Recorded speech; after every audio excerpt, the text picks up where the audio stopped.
Well, good morning, everyone. I've got to start with the normal sort of safety announcements. In the event of a fire and the fire alarms being activated, all the guests and delegates need to make their way out of the fire exit, which is at the front of the race stand, which is that way, and the assembly point is next to the parade ring on the concourse, and security will assist you, directing you to the assembly point if that happens.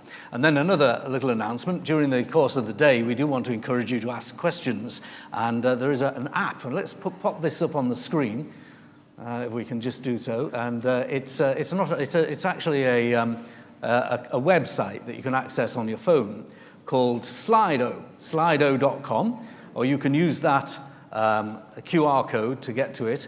And then you can ask questions, and it'll come through to the chairman of the different panels that are on. So we'll leave that on screen for a few minutes while I go through my remarks, and you can log in and use it to take part in our conference. So here we are. It's June. It's Doncaster. It's got to be the NRG conference. Yes. Frank Sinatra had some words about June. That's life, he said. That's what all the people say. You're riding high in April, you're shot down in May. But I know I'm going to hear that tune when I'm back on top in June. And that's what we are getting towards. And we're meeting as people with things in common. We're proud, we're confident, we're Northern, and we're Conservative. Today, we've got the chance to talk about the talent and the initiative and ability of the people of the North, and how our current and future policies can help make the North better, brighter, and more successful. And I use that phrase, talent, initiative, and ability, deliberately. It's an old phrase dating back 36 years to when Margaret Thatcher launched her urban development policies in northeast England. It was on her so-called walk in the wilderness with a backdrop of decaying landscape. The backdrop, by the way, that's been a successful business park for 3 decades. But today, we can see more talent, initiative, and ability in the many constituencies that we won in 2019. Some of the investments and the delivery is lost in the Westminster bubble of noise in politics. But there are lots of examples. Let's just pick a few of them and focus. Starting at the centre of the Leeds, Sheffield, Manchester triangle, in Jason McCartney's area, Huddersfield is getting a brand new A&E unit, which opens this autumn at the Huddersfield Royal Infirmary. Also, the £11 billion Trans-Pennine rail upgrade will result in 3 stations being rebuilt in Huddersfield, Slathwaite and Marsden. Next, if we go to Sedgefield and Darlington in the northeast, Paul Howell and Peter Gibson are starting to see the ripple effect of the Treasury's new economic campus. Hundreds of new civil service jobs are being recruited, and it's resulting in more money, growing the economy in those areas, and even a shortage of office space as professional firms start to move in. And yesterday, a similar deal, the policy campus from the government, was announced in Sheffield. In the northwest, the Bolton area, served by Chris Green, is seeing a significant training facility, the Bolton College for Medical Sciences. It's for nurses and other healthcare workers. It's being built next to the Bolton Royal Hospital. It's being funded through the government's Levelling Up Fund and will deliver training opportunities for around 3,000 learners a year. And that will make healthcare professions more accessible, help alleviate NHS staffing pressures in Manchester, and provide improved levels of care in the community. And in Cheadle, Mary Robinson's patch. She's here. Mary, you're here. All our MPs from the North tend to be here today. 14 million has been given to the Towns Fund, which is being spent on a rail upgrade at the station, an active travel scheme, and an eco-business park. Now, these are just some of the achievements of today, and there are literally hundreds of cases in hundreds of constituencies across the north of England. Real delivery of real jobs, opportunities, and investment. But this conference wants to plot the achievements of tomorrow too. And we have our eyes on the future. This is an opportunity for us to shape the Conservative Party's election offer to the North, and in due course, it will culminate in a Northern Manifesto. And to help with that process, there are breakout sessions later this morning and early afternoon when we'll be discussing the key themes that our Northern MPs want to prioritise. Now, these are not narrow sectional issues. They're concerns of the politicians that make up the NRG. Men and women of different backgrounds and from different wings of the party who share the passion for the North and for the delivery of results that the people of the North expect and deserve. Now, 9 of our MPs are chairing breakout sessions. Many of you will have selected already which sessions you're going to go to and make your voice heard at those sessions using the internet app-based questions device. Here's a list of the sessions. We've got Chris Green. He's chairing a session called Fueling Health Innovation in the North. Sajay Berry is chairing a session on Green Energy Revolution. Mary Robinson will chair the session called Optimising Public Services to Close the Attainment Gap. Jason McCartney will chair a session on Connecting East and West. Simon Fell, the MP for Barrow and Furness, will chair a session on defence. Nick Fletcher MP will chair a session on post-16 skills. Paul Howell will look at industrial strategy. Peter Gibson will look at devolution. And because we are Conservatives and understand the practical matters of life, Catherine Fletcher MP will be discussing our economy, which ultimately pays for our Northern powerhouse. And talking of the Northern powerhouse, the man whose original work created the economic breathing space for our great regional reforms, the man who came up with the idea of the Northern powerhouse itself, former Chancellor George Osborne, is one of our keynote speakers this morning. This is a politically based conference, yes, but bashing the opposition might be less noticeable than normal because it's also a conference of people who want to come up with more ideas, more passion and more commitment for the north of England. In the words of another Frank Sinatra song, the best is yet to come. So let's get things going with our first speaker. I'm delighted to introduce the MP for this brilliant venue in the constituency of Don Valley, Nick Fletcher.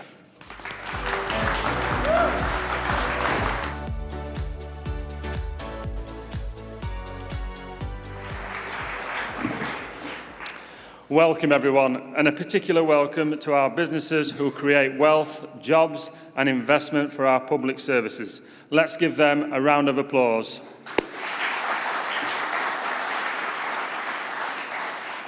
Welcome back to the city of Doncaster and this wonderful venue. It's so good to have you all here for a second time. I know it's going to be a great day. We have some fantastic speakers and some great panels too. And we will have some great food. It is the North, after all. This year's conference is titled A Stronger North, a Stronger Britain, and I could not agree more. But I am going to start with a little glimpse into my mind. Don't panic. It's a bit dark, but trust me, it gets brighter. The thing is, I love Doncaster, but after 55 years of Labour at the helm, it has definitely taken its toll. Successive Labour governments and Conservative governments ignored places like Doncaster all across the north. Labour, when they were in power, took the vote for granted. And the Conservatives never really gained traction here at all. But everything changed in 2019. A new government and a new parliament with seats like mine, won with people like me. People like Peter Gibson from Darlington. People like Paul Howell from Sedgefield. Red wall seats. I remember going to Westminster for the very first time. The late Sir David Amess introduced himself to me and told me, "Nick, you may be new here, but you have as much right to be here as anybody." Those words encouraged me more than he would ever know. He was a fine man.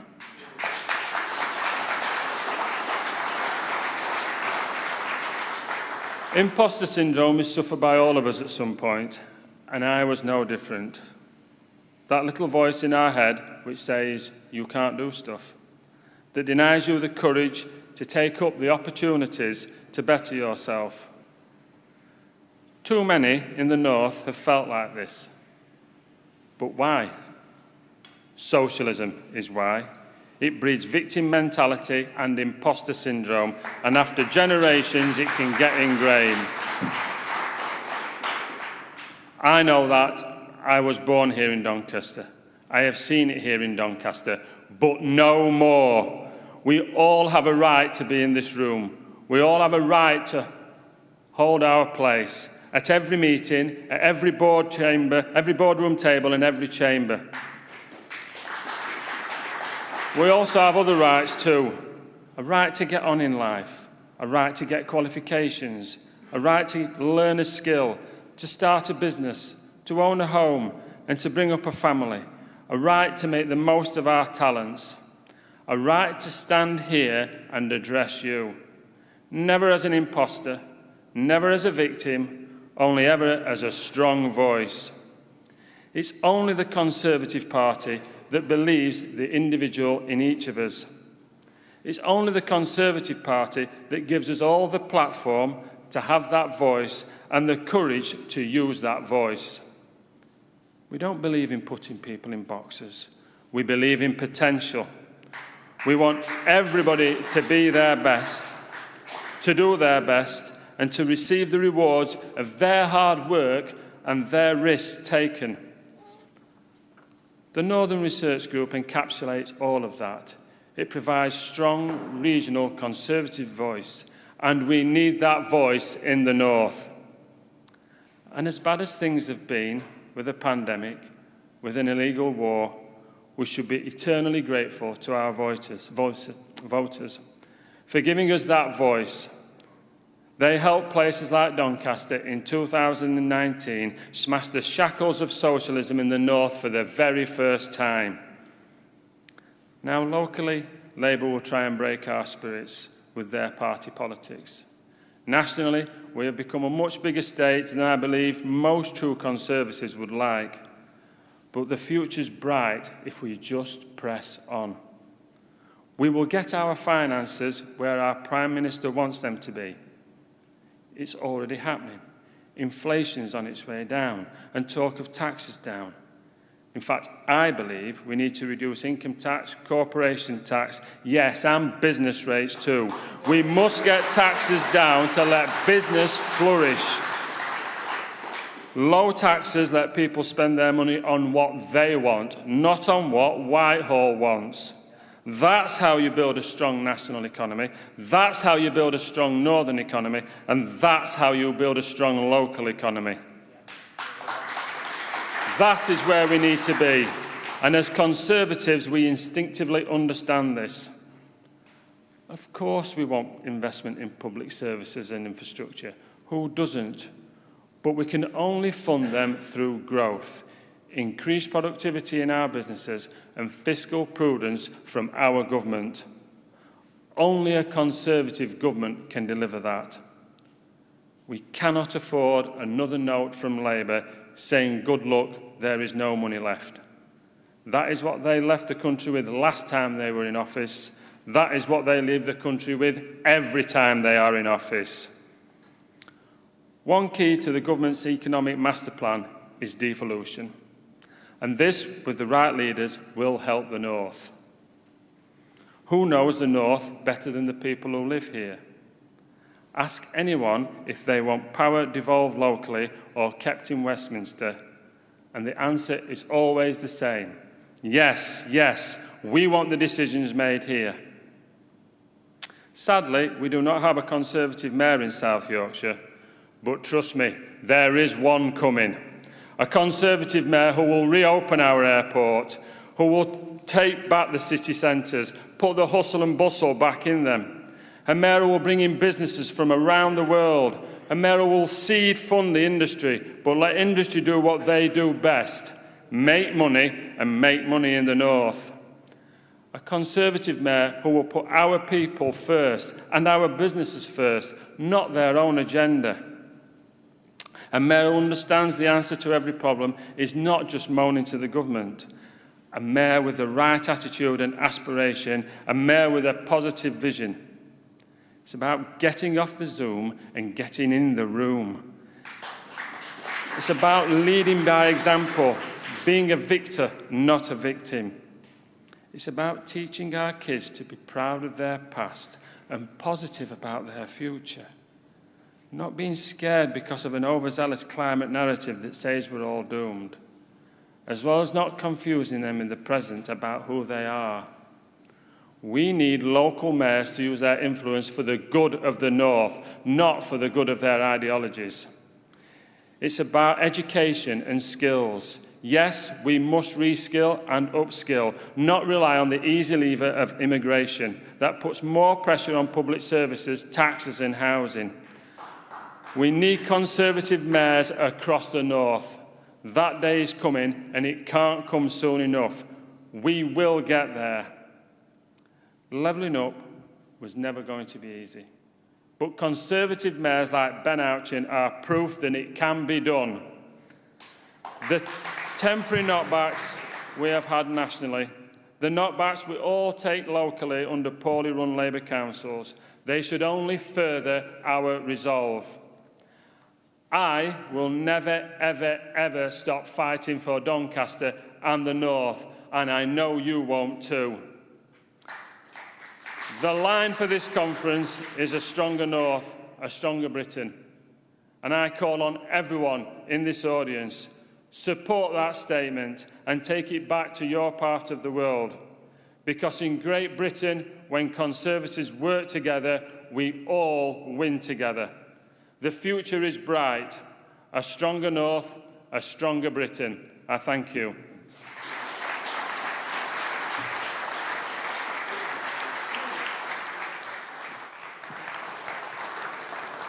His name is Nick Fletcher. He's the MP for Don Valley, and I think you agree, he's the authentic voice of conservatism in the north of England. Thank you, Nick. Brilliant speech. Now, don't forget the Slido to link in for your questions, for particularly this next bit. You'll see the slogan, the Stronger North, Stronger Britain, and the next section is a panel to discuss our conference theme. Sir Jake Berry is chairing the panel. Jake is MP for Rossendale and Darwin. He was our party chairman, and before that, he was Northern Powerhouse Minister. He's also the first chairman of the NRG. So please welcome for the panel on Stronger North, Stronger Britain, Jake Berry.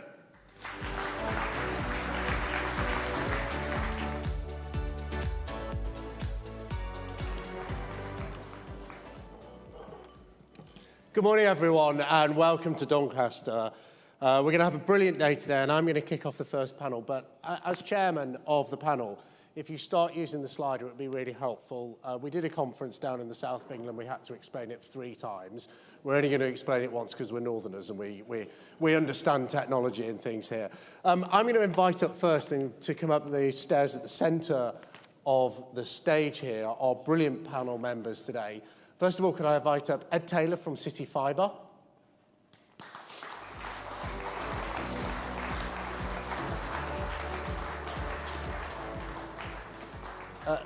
Deanna Davidson, Parliamentary Under Secretary of State for Levelling Up.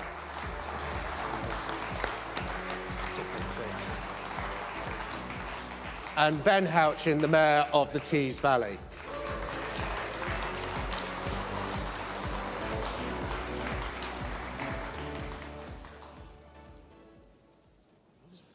So, good morning, panel, and thank you for taking part in what I think is going to be one of the best sessions today to discuss levelling up. I think probably, I mean, I know who you all are, but it would probably work if we're starting with Ben and coming back. Ask you all just to introduce yourself and say a few words about your role and how you think you can drive this agenda. Ben. Yeah, thanks, Jake. And obviously with you chairing, it's obviously going to be the best panel of the day. Not that you asked me to say that. So, yeah, thank you, everyone. My name's Ben Houchin. I'm the Mayor of the Tees Valley. I've been in post for 6 years now. And I was one of the first Metro mayors elected in 2017 as part of George Osborne's and David Cameron's devolution push. Northern Powerhouse, probably a phrase I think we should be getting back to as well. And my job is a very clear one. I'm responsible for economic growth, regeneration and job creation within my area.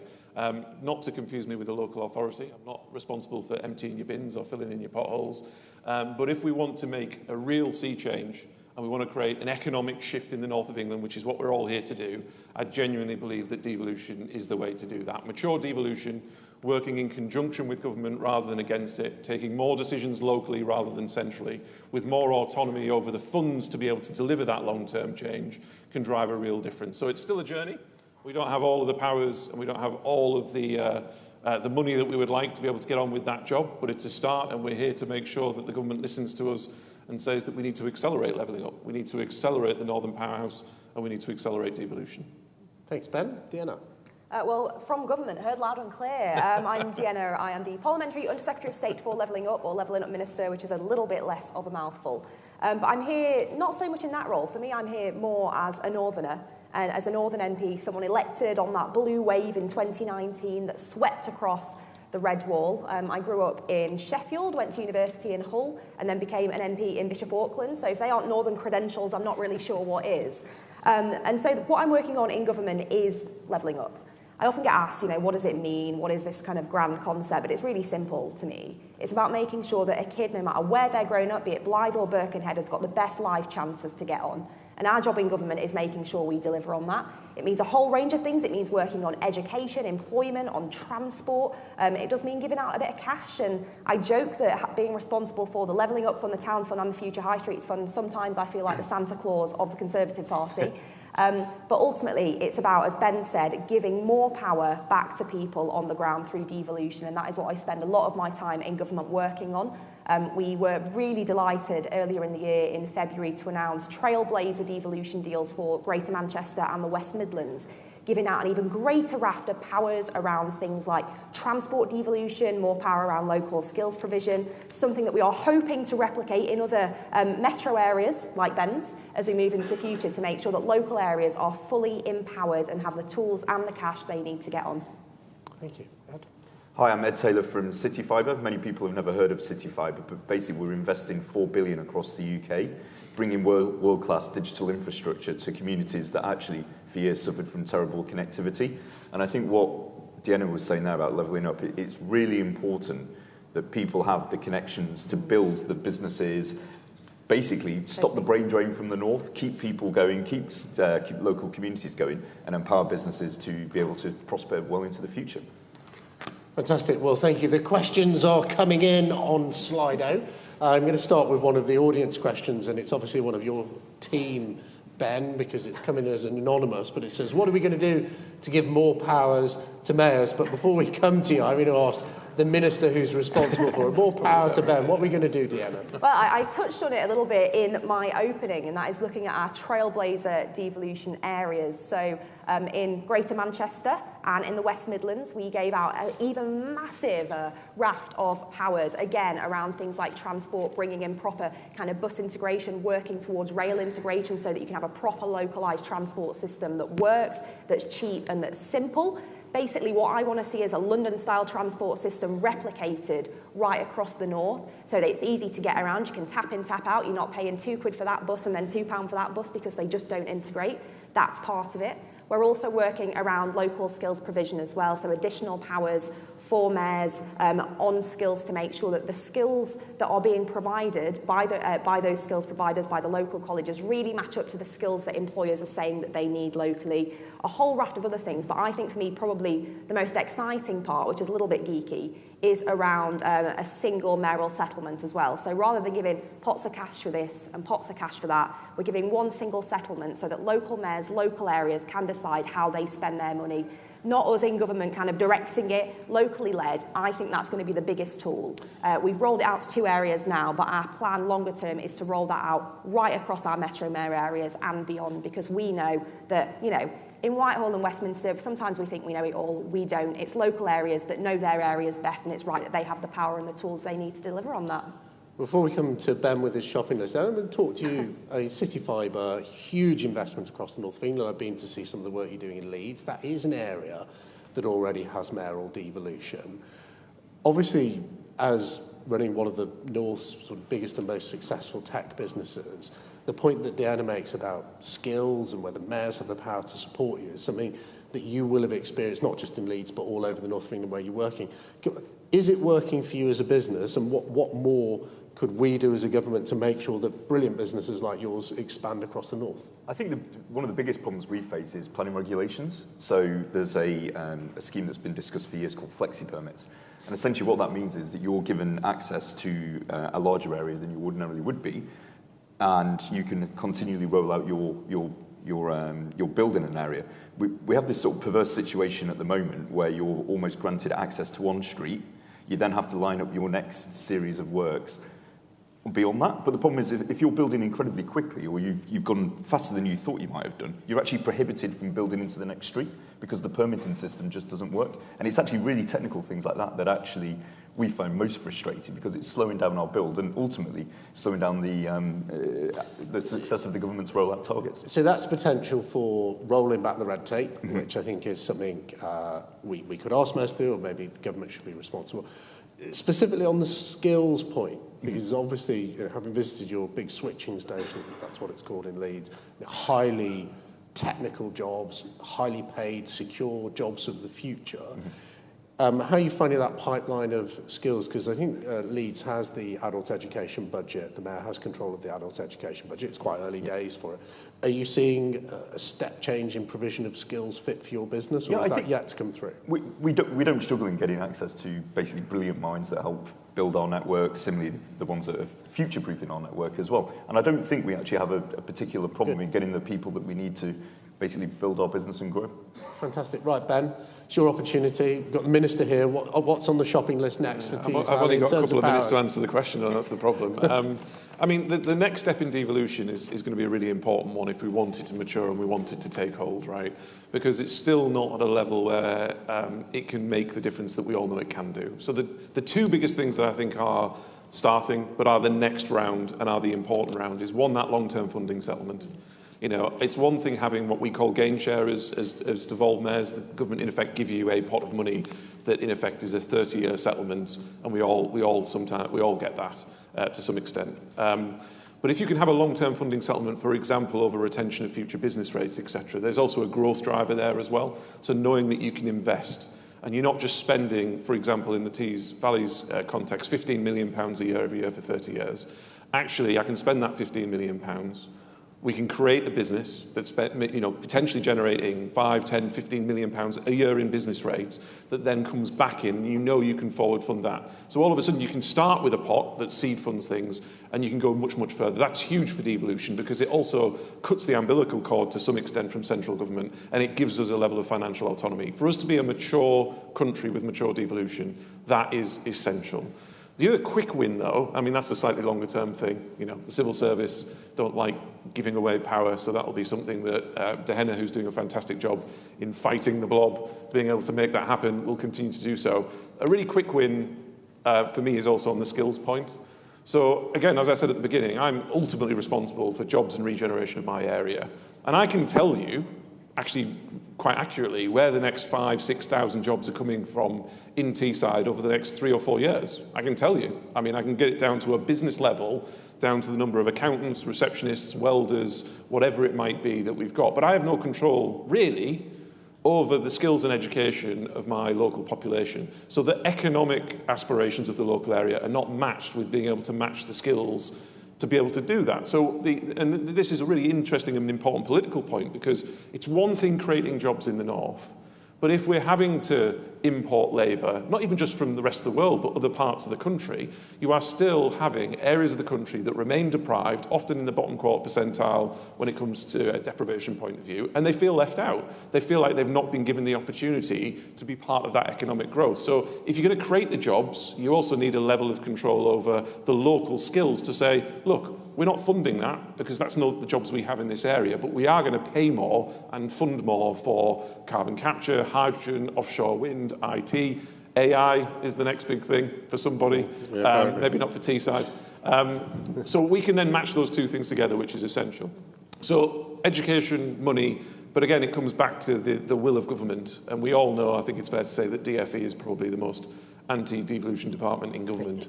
And getting them to give up the power and control of funding for post-16 education, which is what I'm talking about, is a fight. It has been a fight for many years.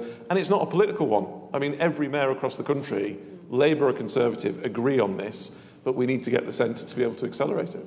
Good, fantastic, Ben. The questions are coming in thick and fast. I just remind people in the audience that if you go on the slide app, you can like other people's questions if you want to push them up the list. And there's one which is currently top, which I'm going to come on to, which is about net zero. But I just want to put one more question about this really interesting thread on devolution, and it's from Denise Bannon. And I'm going to slightly gold-plate it with a slight question of my own over the top. So it says, after the single budget settlement, is legislative devolution, like in Wales, England, Wales and Northern Ireland, the next obvious step for the North? Really interested to hear what people think about that. But secondly, just to pick up on something Ben said, people are getting into liking the questions. Thank you. Just to pick up on something Ben said about these further powers. About as many people live in Wales as live in Greater Manchester. It's almost the same number. Of course, Wales has the power to vary income tax. It has control over business rates. It can introduce. So is this sort of Wales, Northern Ireland and Scotland devolution the next natural step, Ben? I'll come to you and then Deanna.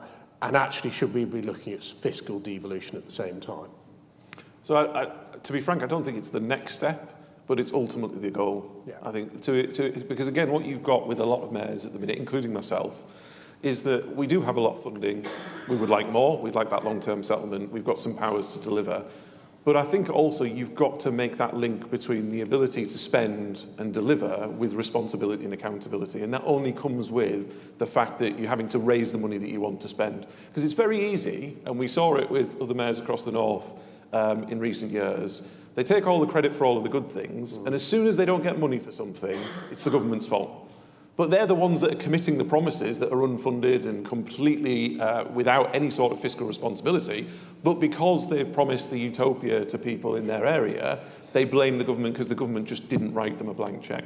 So you're absolutely right. Again, when we're talking about this journey towards mature devolution, it's absolutely about fiscal devolution. Because again, if Andy Burnham wants to franchise buses, which he's trying to do, and he wants to promise everybody that it's basically going to be next to nothing to travel on the Manchester bus network or the tram network, well, who's funding that? Yeah. Who's subsidising that? He'll turn around to the government today, as in now under the current powers, and say, it's the government's fault for not giving me the money. Well, hang on. It's your plan. It's your commitment. Actually, we've got to move to a place where it's your responsibility to raise the money. And then you've got to make the argument with the public, right? We're going to build a world-class tram system in Manchester, or I could make the argument in the Tees Valley. But you know what? How do we pay for it? I'm going to put up your taxes. We're going to put up a transport levy. We're going to try and grow the economy and use business rates for this rather than something else. At the minute, we don't have that conversation because there needs to be a more accountability in mayors, and that ultimately comes with fiscal responsibility. Brilliant, thank you. And look, Deanna, some interesting points to unpick there. But it's really interesting to hear from Ben, who's in that first tranche of mayors, about where this may be going. And I think that's one of the things this conference can really try to get to the bottom of. Maybe it's like England and Wales, but actually that's beginning to sound a bit more like the United States of America, actually, where individual states are given real freedoms, there's competition between states. As the person with the hand on the tiller of devolution, do you think that may be the ultimate destination, England, Wales, or the USA? And as my sort of second question on that reflects on the questions from the audience, are we still going to need 650 MPs where everywhere has devolution? Ooh, cheeky second half of that question. So I'm not going to sit here and pretend that I have some sort of, federal master plan in my office in Whitehall, because I absolutely don't. But I think it's right that we progress this journey, because to me, as I said before, devolution is about making sure that local people have full control over their own lives with the powers and the tools that they need to get on. Fundamentally, that's what it's about. And devolution is always going to be a journey, as I think you alluded to there, Ben. I found it really fascinating a couple of weeks ago. I did a sort of ministerial visit to Germany to talk about how their system operates. And one of the things that is so different about our system versus theirs is how blooming centralised power and decision-making is here in the UK compared to Germany. In Germany, their state system, they will have a state chancellery where they make full decisions over kind of local tax raising powers. It gives them the ability to really focus on top local infrastructure projects and other kind of, attracting private investment into their local areas in a way that I think our mayors can probably only dream of at this stage, despite the brilliant successes of people like Ben already with the powers that he has. So I would like to see us go further and be bolder. The Trailblazers really is a start of that, but we certainly hear the calls for kind of proper fiscal powers and tax-raising powers at a local level, and it's something that certainly I am open to as a minister, but I think it's going to take us a little while to get there. And why is it going to take us a little while to get there? Because we need to make sure that there is proper accountability and scrutiny built in at every stage. And I think that's one of the problems that we have at the moment in sort of devolution across the country. There's lots of different types of devolution. You've got the London model, which is totally different to the Welsh and Scottish model, which is totally different to Ben's model, which is totally different to others. And I think we need some sort of standardised scrutiny function, some standardised accountability function to make sure that mayors are being held to account. Because, we're blue in this room. It's great when you have a really good quality Conservative mayor delivering for the people. But if you're living in an area with a red mayor who you don't feel is doing a great job, we need to make sure that we have a proper system in place to scrutinise every single one of those decisions that's being made and really hold them to account. And have you started to give thought to what that system may be? Because obviously in London you have the London Assembly, which isn't very popular and is regarded as not actually correctly holding the mayor to account. Have you started to think about that, or is that for a future NRG conference you're going to talk Started to think about it, but hopefully this time next year you guys can come to me with your ideas, basically, because at the minute we're starting to have some of these early conversations. We're setting out our devolution accountability framework, and we are going to be doing a review into kind of London as well to see how well that accountability model is working or not working, as we often hear. But we're very much open to ideas, so send us your suggestions on a postcard, please. Or on the Slider app. Ed, moving slightly away from devolution, but the two things are linked. We've got a question from Glenn Bluff in the audience who asked the question, how many people know that HSBC's global technology office is in Sheffield? Now, you run a tech business, so you will know that. I must admit I didn't, so thank you for educating me, Glenn.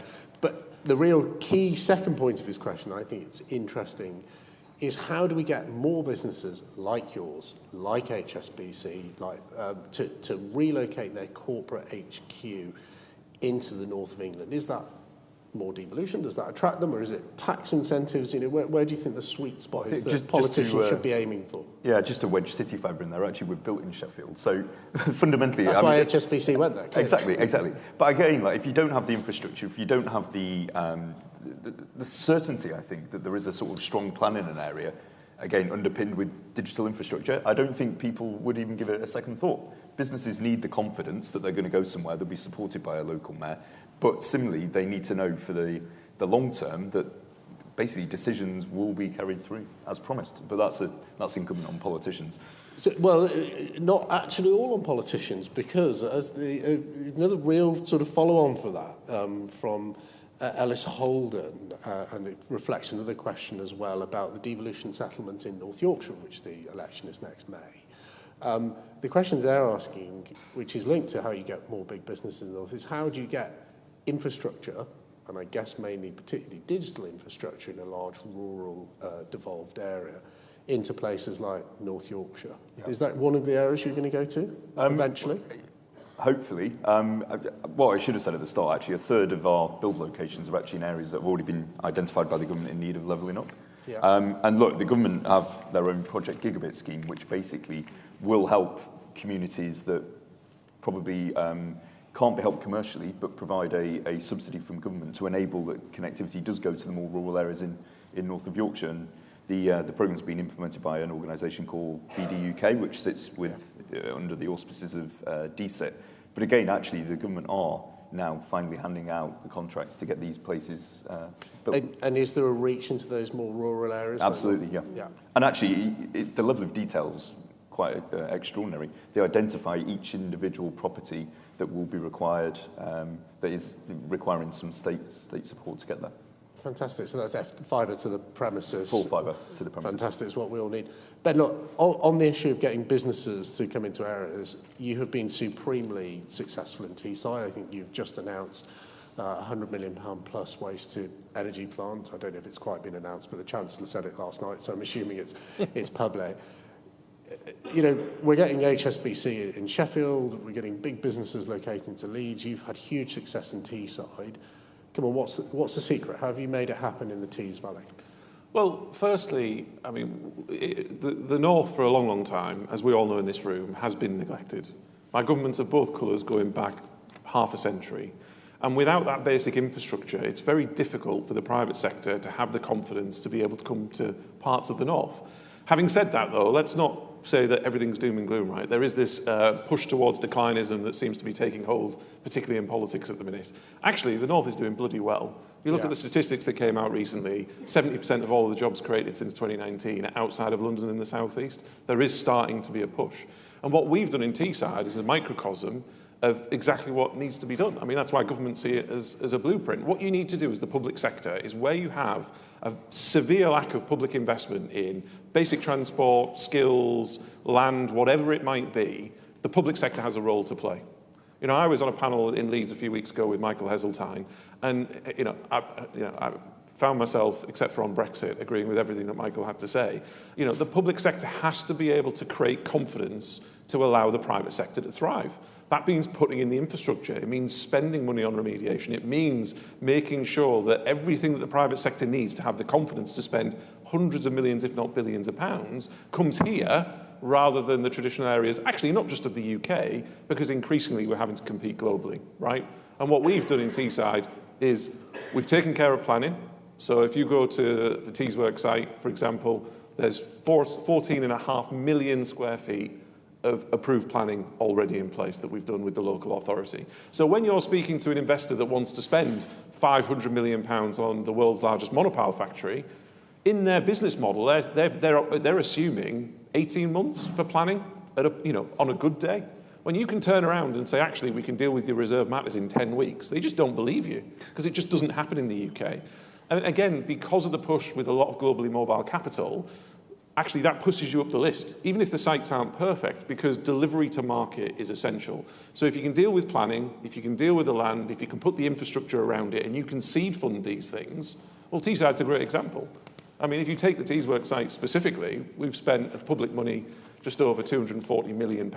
We've already secured £2 billion worth of private capital. It's going to generate £30 million a year in business rates. It's going to generate £30 million a year back to the public sector in business rates for the next 40 years. That BCR is through the roof. Everyone who wants HS2, that's going to cost the taxpayer money, has got a BCR of less than 1. And we're delivering in the North, showing if you give us the devolved money, if you have this seed funding model, if the public and the private sectors work together, it can be delivered. And ultimately, the other point as well is why it's successful, is because we're closer to the action, right? If you have a civil servant in Whitehall dictating from up on high how something should be delivered, it's not effective. And the example I always give is when the steelworks closed in 2015, and this is no aspersion on the civil service, because why would they, right? I know that there were certain civil servants in the Department for Business at the time who had to get out a map and find out where Teesside was on the map. How they were supposed to have dealt with the closure of a steelworks when they didn't even know where it was, it just isn't possible, right? Whereas if you can devolve it to locally accountable people with the direct mandate, with the money, the ability to work with the private sector to put that infrastructure in, that's what will make a difference. And that's what we're proving is the case on Teesside. Absolutely, and come on, Diana, there is more to the Northern Teesside. There's places like Lancashire, is there I might add. There's places like Lancashire where we haven't got devolution yet. What is the role of government, one, working with mayors, where we've got fantastic mayors across the North and other parts of the country, but where you don't have devolution, what is the sort of role of government to get, major international investment into those areas, but also to, attract these global HQs? I mean, I think this is a fundamental difference, isn't it, between the Conservatives and Labour. Labour think government is the answer, public sector is the answer.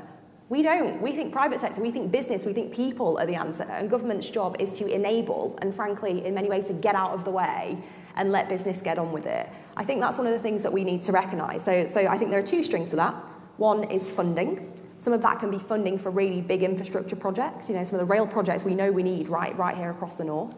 We need to put the cash in for those. But some of it is smaller scale local funding as well. So, as part of my brief, I have things like the Towns Fund and the Levelling Up Fund, which are delivering some really crucial local projects that on a national scheme, people probably wouldn't think are particularly significant, but for that local area, for that local town, what that's delivering is absolutely crucial. And what it's signalling is that government is there backing that town, which means that business can get behind it too. And we've got examples of that right across the north. I know Graham, in his introduction, spoke of a few of them, but as part of my job, I see it not sitting behind my desk in Whitehall. I get out across the country, I see where we are putting our cash, and I see where it's delivering. So, just yesterday I was in Worksop with Brendan, who is hopefully somewhere, I see him at the back of the room there, looking at some of the cash that's going in to really revitalise that town centre in the hope that it will bring in further private sector investment. I was with Nick, wherever he's gone, Nick in the corner over there, who gave a brilliant introduction. Can we give Nick another round of applause for his cracking speech?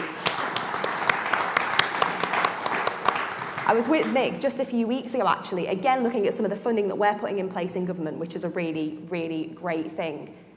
But those funds are only a small part of the answer. It has to be about enabling, and that's why also we're doing things like our investment zones, where we're focusing on high-skilled, high-cluster areas, making sure it is as easy as possible for that business, public, private partnership to come into place and really see growth around those local clusters. There's a lot we need to do, but give more cash and get out of the way are my two suggestions. Brilliant. Right. Good Conservative values. On the investment zones, I'm going to talk a little bit more about them. I think one of the things you identified, Ed, is this issue on planning.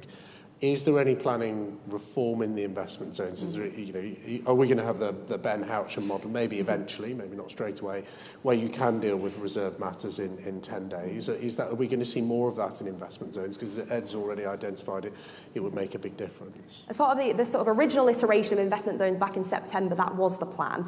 Now less so. Now it's more about kind of other measures. There's less on that planning side. But on the planning point, I think we do really need to be ambitious. It's always a very thorny issue. There's always a lot of NIMBYism, I think, involved whenever we get onto planning matters. And it's not within my brief, so I feel I can talk a little bit more freely about it. I think we need to be bold and brave with planning. We need to listen to local areas. We need to listen to local people, sure. But we need to be enablers, not blockers, of fantastic development projects. And so what does that look like? So the big issue, and John Stevenson, our chairman of the NRG, wrote a brilliant article about building more houses. I'd recommend that people read it. The big issue identified with planning is not just business, and I'm going to come to you in a moment, actually, it is on houses. Mm-hmm. So when you say be bigger and bolder, I always think, look, particularly in areas of the north, post-industrial towns, we don't have big parks like, say, James's Park in London.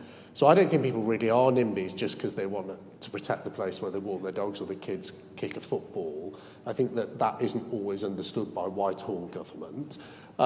We sort of label them as that. So when you say be bigger and bolder, do you mean things like moving back to new towns, new entire settlements like we saw with Welwyn Garden City and others around the country? Do you see some of those coming forward for the North when locally driven? Would that be something the government may support in the future? Well, I say this with a caveat that housing and planning is not within my brief, so it's me talking and to it's me a policy rather conference, than so delivering it's not policy, a message from government. But I would certainly like to see new towns, garden cities. I want to see us be bold and brave, and particularly now, and Ed, I'm sure you'll agree with this, there were very few benefits that came from the horrendous COVID pandemic, but I think one of the small benefits we did glean was an ability to use hybrid working, an ability to move towards some jobs that suit working from home. So I don't see why we can't be building things like new towns or garden cities that we see as sort of digital commuter hubs. I don't see any reason why we can't be brave and bold and do that and focus them around really high quality digital infrastructure, looking at, those sort of jobs that can be done from anywhere. We can be nicking remote jobs from all over the world. We don't just need to focus on UK companies, it's global companies. We can be pulling in that sort of talent, but keeping people in parts of the country that we want to see them in. So why would we not build a new town somewhere in the north, drag in loads of young, hip, interesting, exciting, tech-savvy people, get them living there and create something beautiful? So come on, Newtown, City Fibre will be there. I think there'll be huge. I don't quite know how it works. It'll be like a fibre optic pipe. It'll have to be, not a cable. But we talked about North Yorkshire, the challenges around existing rural communities. Is this doable if we say, look, we're going to have a new town somewhere in Lancashire, to pick somewhere, or Merseyside, or wherever it may be? from your point of view as a business, is it actually more affordable to start from ground zero, say there's going to be 5,000 houses here, and sort of put the infrastructure in before they start building? Is that something you can see working? Well, it's funny, I can't remember the name of the bit of legislation, but it was only about 2 years ago the government introduced the fact that when a sort of new development's built, there has to be thought about connectivity for it. Yeah. So I can just speak from personal experience. I live in, originally from Blackpool, live in London, and bought a new build block of flat, bought a flat in a new build. And nobody thought about you're actually going to need internet connectivity. 3 years later, they were drilling in all the walls, filling in fibre. It just seems so crazy that nobody was thinking about that up until about 2 years ago. Oh, they're a bit like that in London, they're not. Yes. So this build the infrastructure first approach, particularly in your case with your expertise in digital infrastructure, you think that that's something that may be one of the things that we will sort of push forward as one of our big manifesto ideas, these digital new towns. You heard it here first, but with this sort of preloaded, you think this is absolutely, yeah. Fantastic. Right, well, thank you very much. I'm going to move on now, actually, because our most popular question is, again, from Anonymous, whoever he is here today, and it's about net zero. And I think we're going to spend quite a lot of this conference talking about the huge potential of this green industrial revolution across the north of England. Our question says, net zero has a huge potential for levelling up the north in a truly tangible way. Do we see this being a significant part of, I guess, he says the next manifesto, but I guess the Northern Research Group, Northern Manifesto, first of all, which, like magic, will just become the Conservative Party's manifesto anyway, I'm sure. So, Ben, Teesside, leading the way already with your hydrogen hub. The first, second, third, and fourth biggest wind farms in the world are all around the United Kingdom. I think you keep swapping between you and Liverpool, which has you just did a bit of a race to put the turbines up, aren't you? I think you currently are in pole position, aren't you, on wind energy? I don't really care as long as we're building them and we've got the jobs. We can build them all around the UK. I think the net zero conversation is a really interesting one in that it has generally been portrayed as being very black and white. And the example that, again, we always give is that it's not black and white. As with everything in life, it's various different shades of grey. And the problem with net zero, while there is a huge opportunity, it has to be implemented in the right way. So it's very easy to cut carbon emissions, and Teesside has cut its carbon emissions by 50% in the last 10 years. But we did it because we closed the steelworks and put 3,000 people out of work. So if you want to decarbonise, we can decarbonise next week, but just turn off the lights, shut the door, and Britain is closed for business, right? So that is not an anti-net zero thing to say. It is just a reality. So when government looks at things like, and I can say this because I'm not there and I'm not anybody in government, when the government is banning new boilers by 2025 or 2030 or whatever it is, it's nonsensical because the cost of replacement with alternatives is going to push up costs for people. The technology isn't as developed as it should be. Things like heat pumps are not going to accommodate at least a third of all homes in the whole of the United Kingdom. It's too quick. What we should be doing is we should be having a very clear transition. And I hope that what the NRG can produce as a policy, and I hope that this will absolutely go into the next manifesto, is showing a real commitment from the Conservative Party and from the North that net zero can absolutely revolutionise the economies of the North of England. It can create tens of thousands of manufacturing jobs, processing jobs, and it will create research, development and IP that we will be exporting around the world for decades to come. But if we want to get to that end goal in years to come, we have to take the public along with us. We have to make sure that the costs are managed from a government purse point of view. We have to make sure the costs are managed from an individual's point of view, putting up people's bills. And that means being more honest with the public about the need for a transition, what that transition is, and saying, for example, I don't want to go on for too long because I could go on for hours about this, but everybody talks about green hydrogen. Green hydrogen's great, right? We'll get it from offshore wind in the night when nobody's using the kettle.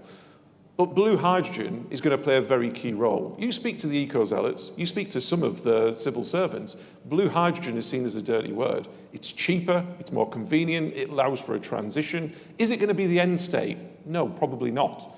But it allows for that clear, important transition to net zero without busting the bank, without putting up people's bills. And I think that's what we've got to focus on. We've got to be honest with the public about the transition and making sure we manage those costs.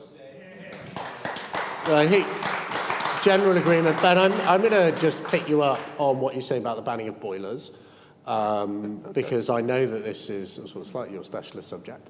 And of course, it is perfectly possible, I believe, to run a hydrogen natural gas mix on existing heating infrastructure. Do you think that's a big opportunity for job creation in the north of England? And should that be something we are proposing as a group? Well, it is a specialist subject of mine because Teesside produces more than 50% of all of the hydrogen produced in the UK, so we do know a little bit about it. It's already law that I think you can mix up to 20% of hydrogen into the gas network as it is. Yeah. The issue we have is not having enough hydrogen production, but that law should change it to allow for demand to increase, to again allow the private sector to come and invest and know that they're going to have a return. So absolutely it can do that. I mean, I am a hydrogen advocate because actually there are tests being run in Teesside in a place called Southbank in Redcar that are the first in the world that show that the gas network in the UK can be switched 100% to hydrogen, actually. It is no more dangerous, there are no more leaks, there are no more problems than there are with natural gas. So that's kind of my thing. The interesting thing about government policy and the interesting thing about the civil service in Whitehall as well is, again, it's very, very purist.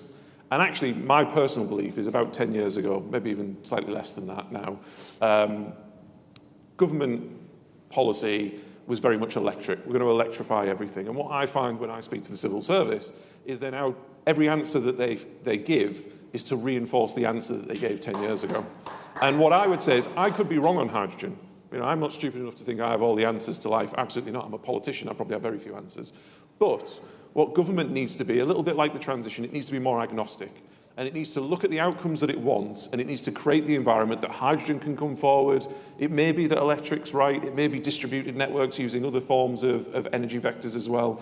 But at the minute, it's all a little bit too all in on electric. And we're not having an honest conversation in this country about national grid. And there are huge inhibitors. So, Ben, if I may. Sorry, I can say, interrupt me, guys, I'll keep going on. We'll bring the rest of the panel in a moment, but I think what you're saying, if I'm correct, and I want to just pick up on this heat pump point, is that this is a race, if you like, between technologies, and at the moment the government is picking a winner, and actually that isn't the role of government. It should, it shouldn't decide whether we have the Betamax or the VHS. Just I think everyone in the room will know what that means. I hope we're all about the same age. They shouldn't be picking one technology. Of course, the government has come forward very recently with a really exciting programme called the Net Zero Street that is looking at boreholes in streets of terraced houses where you don't have a heat pump attached to the terraced house. You have a communal borehole using geothermal energy that will heat all the houses on the street. Is that sort of, we go to this ban on boilers. It's clear that you don't think that's the right thing to do. We should be looking at integrating hydrogen into the existing heat. The Bosch boiler, I was told by you here last year, I think is the same price, the hydrogen-ready Bosch boiler, Worcester Bosch boiler, as the pure natural gas one at the moment. But do you think there is a role for, the net zero terrace street shared ground source heat pumps? Is what you want to see the sort of the explosion of innovation rather than civil servants in Whitehall picking winners? So that's what we should get. And I think, again, and I don't know what the right technology is, I'm just kind of proffering a personal opinion, I could be wrong. I think actually where the economy is moving to on energy is it won't be as centralised as it is. It will be much more of a mix. There'll be distributed networks. So what's right for Teesside, which I think probably will end up being hydrogen, won't be right for central London, for instance, or it might not be right for Manchester. So it's about providing devolution, in effect, for energy networks and allowing agnosticism to kind of take hold.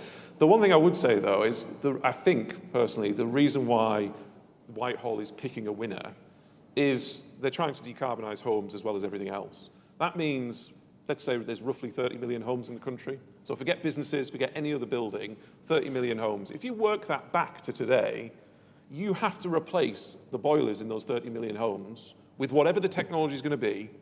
And if you actually work that back, that works out at doing 2 homes a minute of every hour, of every day, of every year to 2050.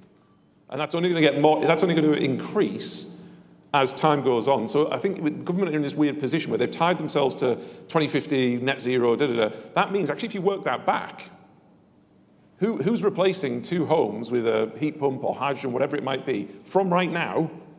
And I'm not allowing for bank holidays or Christmas. I mean, literally every minute of every day of every year from now until 2050. It's just not feasible. So again, it's about that honest conversation about technology, about operationalising these things. I mean, it's not that different to what you guys are doing at City Fibre. I mean, the amount of money that's being ploughed into broadband, it's easy putting the money in, but it's often the operational issues and the delivery of it that causes the problem. Yeah. And it's often that government doesn't, because it doesn't understand how things operate on the ground, it doesn't operationalise it properly. So Ben, what you're saying is the net effect of government policy is we have zero chance of achieving it.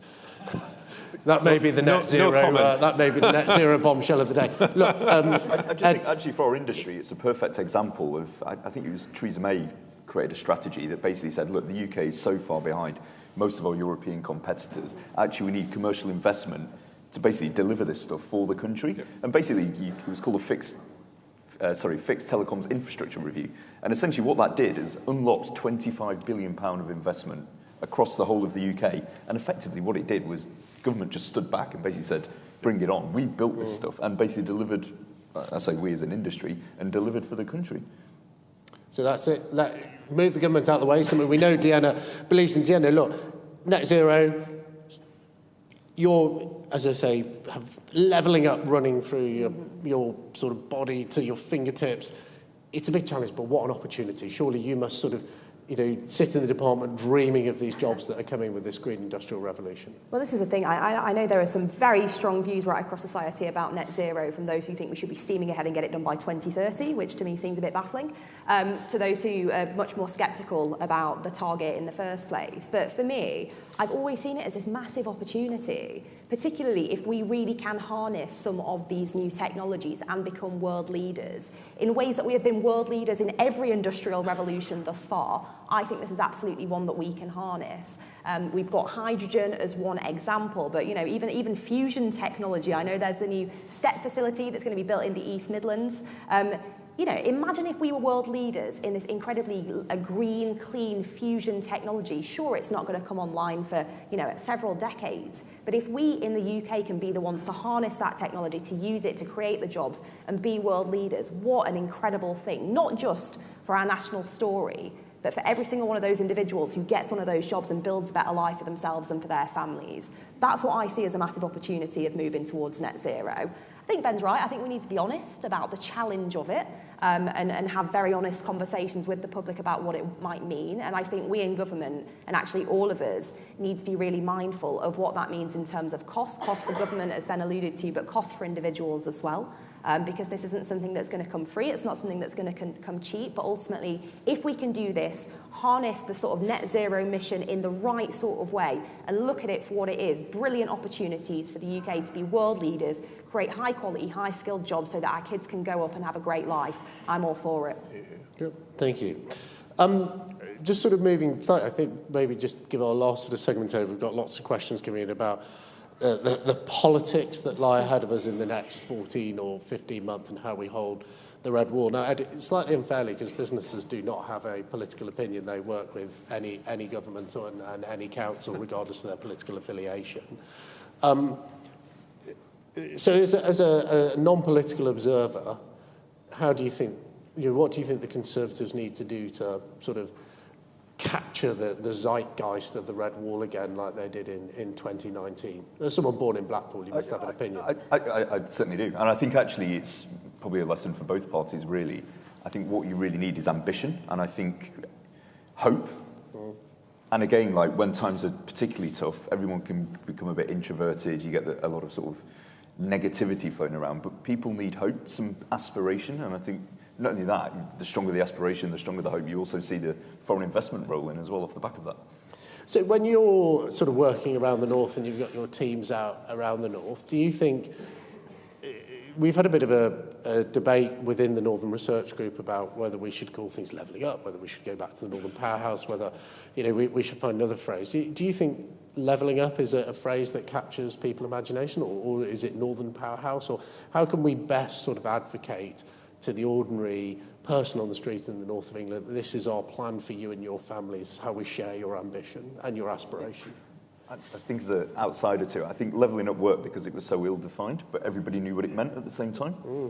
And again, it means everything and nothing all at once. Exactly. It's a great election slogan. It's quite hard to deliver though, isn't it? Yeah. Come on, Deanna. How can we deliver everything and nothing? Levelling up, how are we going to hold the red wall with it? It's tough, but I think hope is absolutely the right point there. I think what we need to do is show a record of delivery, and yes, the national and international scenarios, the pandemic, the horrible war that's having an impact on every single one of us through, inflation and energy bills, etc. That stuff aside, we need to tell those local stories, and we have got some incredible Conservative MPs right across the north of England who have been delivering for their constituents. They've been delivering on their local promises, delivering on their My Plans, delivering investment, delivering infrastructure improvements, delivering town centre improvements. We need to be going out there and telling every single one of those stories. Because I think one of the things that we can be sometimes a bit rubbish at, certainly at a government level, but sometimes at an MP level as well, is we will talk about, it's great, I got 12 million quid. We are less good at talking about what it means for you, what it means for your family, what it means for your community. I think we need to run a campaign that is inherently local. Local, I think, is always best. As I imagine when I've been talking about devolution, you probably know I believe right to my core. And we need every single one of our candidates, every single one of our MPs, every single one of our councillors, our mayors, everyone to be telling their local story of what they've achieved, but also what they hope to achieve next. Giving people that hope for if they elect a Conservative in their constituency, in their region, what is it going to do for me and my family? And a community is going to be helped in their belief that levelling up is going to be delivered by an announcement of a third round of levelling up? If so, when, and do we know what it will look like? There will indeed be a third round of the Levelling Up Fund. I can't say any more today, otherwise I will absolutely Anonymous, what really I will wants be to in know. trouble when I get back. We're working really hard on the detail because, we've very much taken on board feedback from previous rounds that, these competitions are costly, they take a lot of time. So we're really reflecting on that and making sure that the third round of the Levelling Up Fund really does deliver for the places that need it. But I think it's a great fund. It's delivering some really good things, but it is only one tiny slice of the wider levelling up picture. And one of the great innovations, I think, of the Town Deal Fund then moved on to the Levelling Up Fund is the idea of the Town Board or the Levelling Up Board, which I guess we've got local authority colleagues in the room or members of Parliament or business leaders. They may have been involved in their Levelling Up Board or their Town Board. That is something completely new. It was introduced by me back in 2017. Sorry, I think it was a good idea. Are we going to see that continue? Because just speaking very personally from in terms of my levelling up bid, thank you very much, round two, £18 million for Rosendale, we were very pleased. That seemed to be the thing that actually changed the working relationship with the MP, me and the local authority, but also the public sector and business. Are you going to continue to do that? And is there more we can do to try and pull the community into this levelling up mission? I think we need to. I mean, we in government are trying kind of hard not to dictate too much how that happens, because I think it's right that local areas will decide kind of what's best for them, which stakeholders they pull in, etc. But I think with all of these sorts of projects, with all of these big sort of master plans for particular towns and villages, you need that local consent. You need local people on board. You need local people consulted, asked, is this going to be right for us? Because it's amazing pulling in the public, just some of the little niggles that you will find in these projects. And I've seen it in my own constituency where prior to me becoming the minister, I should add there is no interest you declare. I did receive kind of all three of those funds, which has been absolutely incredible. But getting local people on board, getting them to feed in, has found a few ways that we can tweak the projects that make them not only better value for money, but deliver better outcomes as well. So you absolutely need local people on board for these projects. Brilliant. It's been such an important part of the whole levelling up programme is to really draw communities in. I'm really, I think you've done a fantastic job as Minister driving it forward, so thank you for that. Ben, look, you are arguably the first brick in the red wall. It was a stunning victory, actually won against, I think, most people's expectations. Including mine. No, you always knew you were going to win, but I think other people were sceptical about whether Teesside, frankly, would elect a Conservative. So as the first brick in the red wall and somebody who's really almost been the poster boy, if I may say, for red wall and the transformation of the Conservative Party's fortunes in the north of England, how do we hold it at the next general election, which after 13 years of government is undeniably going to be tough for the government? I don't think it's as tough as people make out, right? And I think this message of hope is an important one because the nihilism that the Labour Party would have you believe is a specific strategy, right? They want to keep people down. They want to kind of, destroy anything remotely positive that this government has done, particularly in the north of England, because they think it will give them a better chance at the general election. And we need to push back against that. We need to show people about what we've done and how it has impacted positively local people's lives. And I know we've talked about this a lot, Jake, and I think we agree vehemently on this, but there is a big opportunity for the government to get this right. The election is not going to be for a while yet. There is still plenty of time. The thing that makes people vote, at the end of the day, there's all sorts of, Westminster bubble nonsense, but people care about delivery. And if you go back to what elected us in 2019, Boris tapped into something that was off the back of Brexit, that people were fed up, they wanted politics done in a different way, and they wanted communities that had been left behind for years and years and years to see improvement. Now, if you think about that, you've got somebody who's voted Labour their whole life, let's stay in Redcar, and their parents have voted Labour, the grandparents, going back to time infinitum, right? They voted Conservative for the first time in 2019. For me, I genuinely believe it's human nature that people want to vote for us again, because they want to be proven right. That's a big wrenching thing for somebody to do, to vote Conservative for the first time ever against generations of your family that would probably turn in their grave, for one of their ancestors to vote Conservative. They want to vote for us again. But at the minute, we're not giving them the excuse and the reason to be able to do so. So we have time. We need to deliver. We need to make sure that the levelling up funds that are now coming to fruition, the money's been allocated a long time, local authorities, etc., getting their act together. We need to be able to go into the next election and point to real things, tangible things that people can touch, can smell, they can see that it benefits them. Because if we do that, I genuinely believe people will vote for us, because they will want to be proven right. They will want to go into that ballot box in the next general election and say, you know what, in 2019, I did that, I did it on a chance, but I knew I was right to do it, and I'm going to do it again. So there is huge opportunity in this room. There is huge opportunity for the Conservative Party to get this right. This race is absolutely not run. I guarantee the Labour Party are going to shoot themselves in the foot at some point. If not, I think they've probably already done it this morning by what I hear. There is a huge opportunity, because people want to vote for us, and we need to give them that excuse, and we need to give them the positive vision for why they are right to vote for us again. Big round of applause there, Ben. Do tax cuts form part of that winning formula? Yes. Of course it does. Ed, I'll give you time to think of your answers again. No comment. No, you're not allowed. You're not getting away with that. Higher or lower? Higher or lower? Lower. Lower. Right, lower. Yeah, no. Oh, absolutely. I mean, it's a no-brainer, isn't it? We're Conservatives. We believe in the lowest possible taxes. That means tax cuts. Giving a proper, good, low-tax environment for businesses to invest, for us to keep more of our money. We spend it better than government ever does, right? Yeah, quite right. But the challenge is, we are all Conservatives. We're the party of low tax. But we also have to accept that we're also the government of the highest tax burden in history. So how can we move from talking about lower taxes to delivering them, Ben? Well, as Jeremy Hunt said at the dinner last night, and I think he said it publicly before, so it's no big deal. Privately, yes. Well, yeah, but at the same time, it is objectively all the true. journalists have picked their pens It is up. objectively true to say, as he said, the state is growing at over 2%. Growth is at 1.6%. That is not fiscally responsible, right? So we need to grow the economy and make sure that the economy is growing faster than the size of the state. You can then have an ideological argument about whether the government should do something or not do something and what it should spend. But ultimately, as well as being low-tax Conservatives, we're also fiscally responsible. Yeah. And what Rishi Sunak and Jeremy Hunt have really reintegrated into the heart of the Conservative Party and into this government is fiscal responsibility. And we're seeing that. Rates are coming down, inflation's coming down. We obviously want it to come down quicker and faster and all that stuff. But I think we will be rewarded. I think later in the year or early next year, we will start to reap the benefits of that very sensible fiscal position.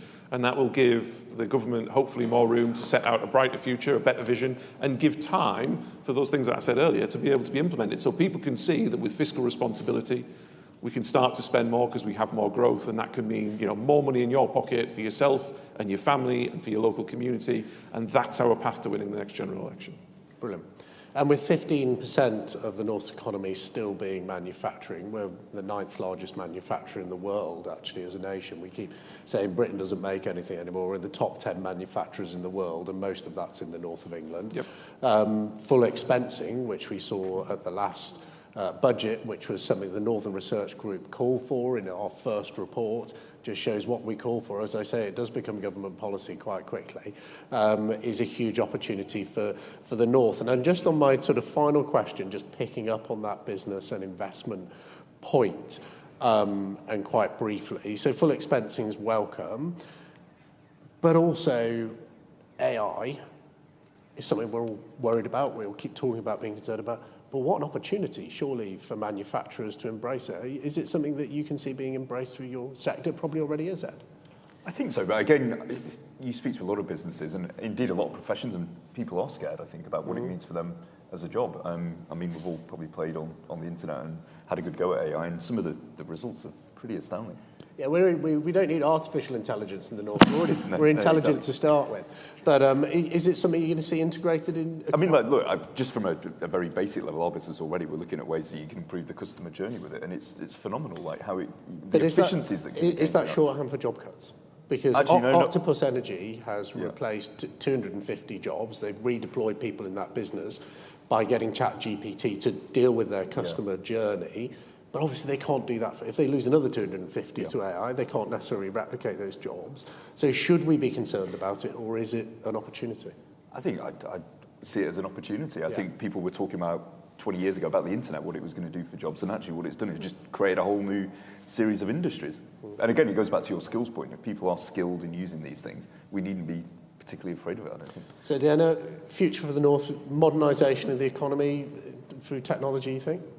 I think it's definitely part of it. I think we need to recognise that, you know, the point that you made right there about manufacturing, we are still blooming good at manufacturing in the north of England. We need to remember that, but technology can enhance that. It can help, it can enable. And we look at things like, you know, advanced manufacturing sectors, you know, right here in South Yorkshire, we are blooming brilliant at advanced manufacturing. And that has come about because we have embraced new technology. We need to continue to do that. And, you know, I'm always an optimist. I always try and take a positive outlook. I think AI, again, if we get the right skills in place, can be the new kind of technology that we can really adopt and embrace and see as a huge opportunity. You know, the next industrial revolution, as it were, and why should we not be leaders of it here in the North? And I think it's the way you approach it. I mean, you look at, I think Brussels are working on legislation already about how you prohibit AI.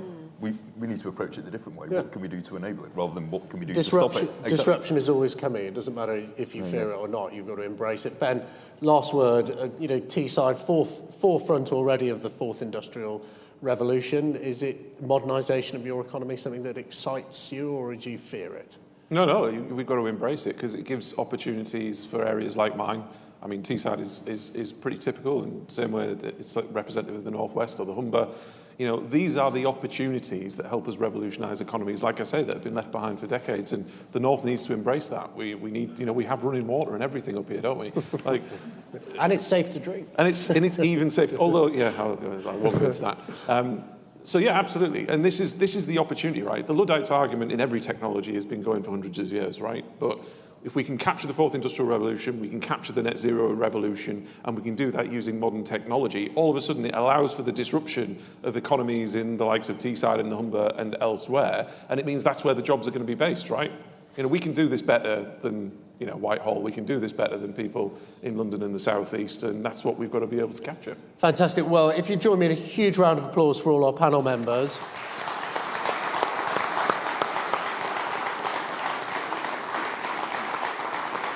Have a brilliant day, everyone. I will see you later. We're all going to exit stage left. Thank you, Jake. Thank you for that very interesting panel. It didn't have to get into the nitty-gritty of policy, that. Very, very good. I'm sure some of the points will be picked up at our breakout sessions a little later. At the beginning, as I introduced the conference, I told you that the conference was going to make an important contribution to policy. And for more background on the Northern Manifesto programme, it's my great pleasure to introduce the current chairman of the Northern Research Group, the MP for Carlisle, John Stevenson.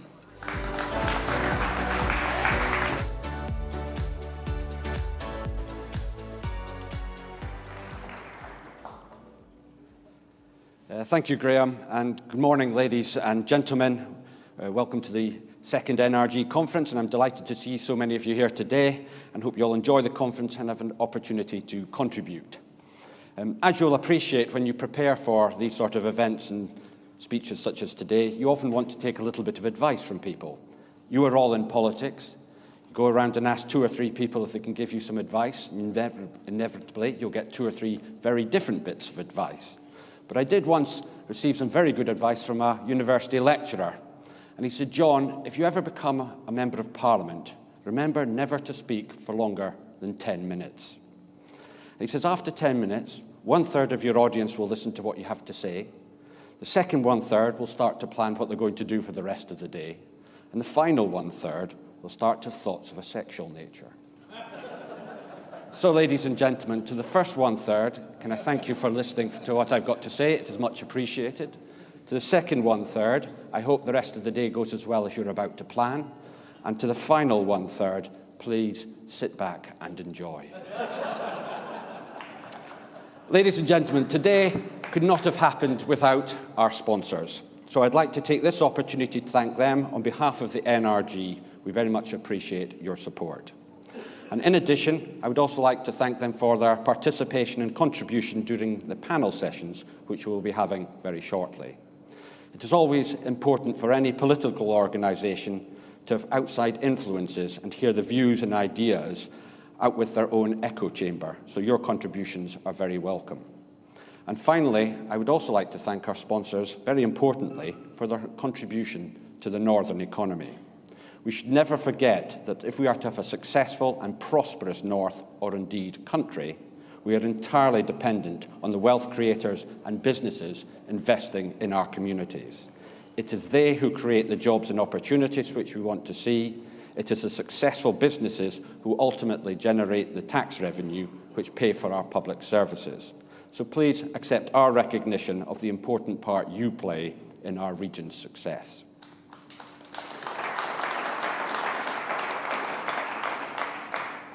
The NRG itself, as many of you will know, was set up by Sir Jake Berry.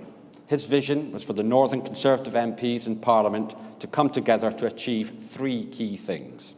Firstly, to influence the government and their policies, as well as the legislation which passes through Parliament for the benefit of the North and our constituencies. Secondly, to help formulate future policy and carry out research. And finally, to articulate a vision of a North of England which we as Conservative MPs believe will improve the lives of our constituents, improve the economic performance of the North, and close the economic gap with other parts of the country, but in an upward direction. It is important to emphasise that this is not about pulling down other parts of the country, but recognising that the North has not fulfilled its full potential. Therefore, it is in the interests of everyone that we see a stronger North. And in politics, if you're aspiring to be a national party which governs for the whole country, it is imperative that you are competitive in every area, formulating ideas and policies which will not just benefit the nation at large, but also different parts of the country which will have their own particular challenges and needs. And this is an important reminder to the Conservative Party. Cast your minds back to the 2005 general election. The Conservative Party won a mere 19 parliamentary seats in the whole of the north of England. It was after that election that I wrote an article for ConservativeHome, and basically I said, if we ever wanted to have a Conservative government with a working majority, we needed to win in one of 3 areas.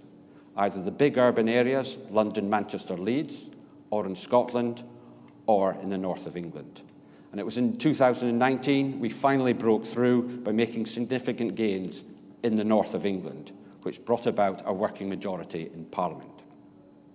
We therefore need to be looking for a strategy which increases our representation here in the north, otherwise the prospects of a Conservative majority government will diminish significantly. Indeed, the route to a Conservative government at the next election is a road that travels through the north of England. How are we therefore to improve our position and fight the next general election? In my view, there are the 3 Ps: party, personality, and policy. Firstly, party. Let us be honest, we have recently neglected our brand.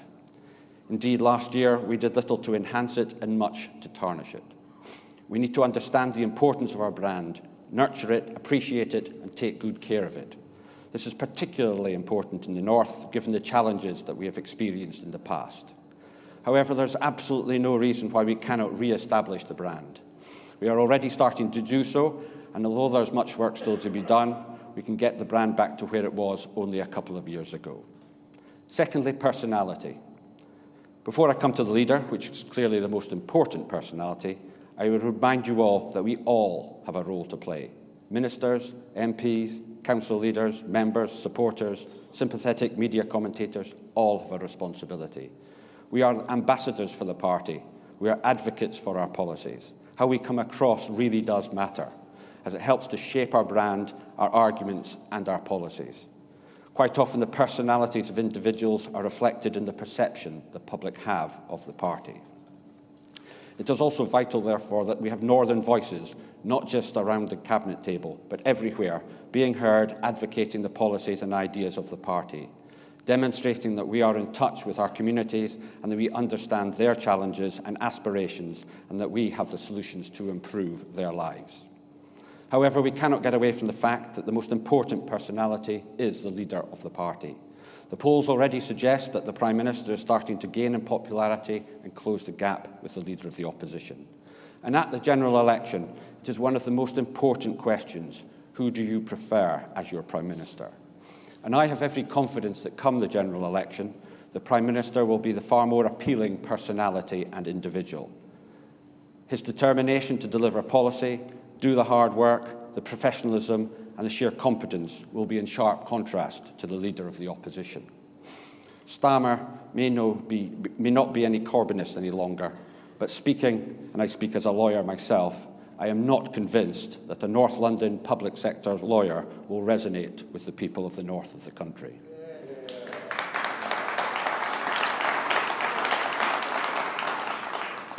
And finally, policy. This, in many respects, is the whole purpose of today, and for the NRG, our very reason to exist. We want to influence existing policy, but also shape the future. We want to come up with new ideas and policies which can form our next manifesto and the very direction of travel of the region and our country. If we want to win the next general election, our brand has to be improved, our leader has to inspire, but the policies have to be attractive, appealing, and resonate with the times and the attitudes of the people. We must offer solutions to today's problems. We must also have a story to tell, a narrative, a sense of purpose, a sense of direction. And back in 2014, this was achieved with the Northern Powerhouse concept. At the time, it filled a policy where there was a vacuum in policy which had been around for many, many years. Previous administrations of all political colours had for decades neglected the region, offering little to improve and revitalise it. It was a region either taken for granted or ignored. This was followed up by the Levelling Up agenda, which again captured to some extent the need to rebalance our economy and close the gap between the less prosperous and more successful areas of the country. And then there have been many policy initiatives. The government has introduced some specific policies which have given a great deal of help already. We have had the Towns Deal, High Street Fund, Levelling Up Fund, devolution deals, growth deals, free ports and other initiatives, all very worthwhile in their own right. But we need once again to move on. We now need to look to the future, new policies and ideas that build on what has been done but sets out a real vision of change and a programme for the future. Only if this is done will the electorate consider voting for us. Quite simply, we need to see policies that will lead to the rebirth of the North, a renaissance of our great northern cities, and a feeling of a positive future for our smaller cities and towns. All very well me saying all this, but does it matter? A reminder of the significance of the North. Nearly 16 million people live in the North. Manufacturing in the North is still 15% of the economy. 31 universities, many of them world-leading.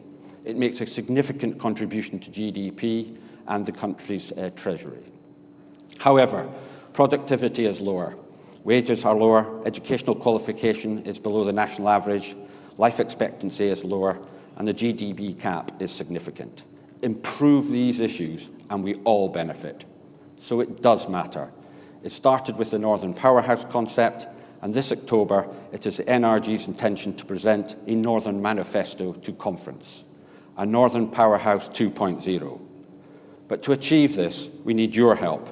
And the key areas that we'll be discussing in our panel sessions today include, amongst others, skills and education, leadership and devolution, connectivity and infrastructure, the environment, the economy, and attracting private sector investment. These are the key areas which have been identified by the NRG, and we intend to put flesh on the bones. But to give a lead, the NRG have already identified 5 areas for policy development. Power to the north. We want to see devolution developed and grown, but we also want to ensure that there is proper and enhanced scrutiny of those exercising power. Connectivity. If you look at London and the Elizabeth line, £18 billion of investment, already recognised as a huge success, perceived to benefit the whole of London, even if you do not use it. We have a similar population in our northern city belt of Liverpool, Manchester, Leeds and Bradford. Why should we not be aspiring to the Charles line, a train link which properly and efficiently connects these major cities in exactly the same way as we see in London? This would enhance connectivity, improve productivity and benefit the whole northern region. As outlined by Sir Jake Berry previously, Vauxbridge, parity of esteem between university education and vocational education, creating the skills for the businesses of today and tomorrow which will enhance the lives of individuals and improve the economic performance of our region. Leadership. Leadership with the power and the tools to make things happen, not just mayors and council leaders. We will be looking for a commitment to a Northern Minister with cabinet responsibility and a guaranteed fund of £5 billion a year to invest. This fund would be used towards key infrastructure projects which would unleash productivity and to support businesses who are actively investing or looking to invest in the north. And a Northern Green Book, so the requirements for investment are realistic and favour northern productivity. And finally, housing. Housing policy is skewed towards the south. But if we want to see business expand in the north and attract people to live in the north, we need more and better housing. This means a commitment to building 500,000 homes in the north. This would take pressure off the south, whilst at the same time enhancing the economic prospects of the north of England, a win for both regions. Today, therefore, is about looking at some of these policies, discussing ones for the future, and laying the foundations for us to influence the next manifesto. We want policies that will make the north stronger, but also policies that enhance the whole of the United Kingdom. We must be imaginative, exciting, practical, and conservative in our policy making. And I would conclude by saying this. Labour thought they had a monopoly on the north. They thought they were invincible. They became arrogant and complacent. The reality was they had little to offer the north of England, and indeed to this day they are bereft of ideas and still have little or nothing to say to the north. However, we cannot assume people will vote Conservative because Labour has nothing to say. We have to demonstrate that we have the ideas and vision that will improve the north and the people's lives and communities. To achieve this, we need a brand that resonates, personalities who represent and identify with the north and can be associated with the north. But above all else, we need policies. Policies which will improve the lives of the people in the north, making the north stronger and therefore Britain stronger. Let us therefore today use the panels to come up with the ideas, initiatives and policies which will lead to a northern renaissance and let the north be the success story in the years ahead.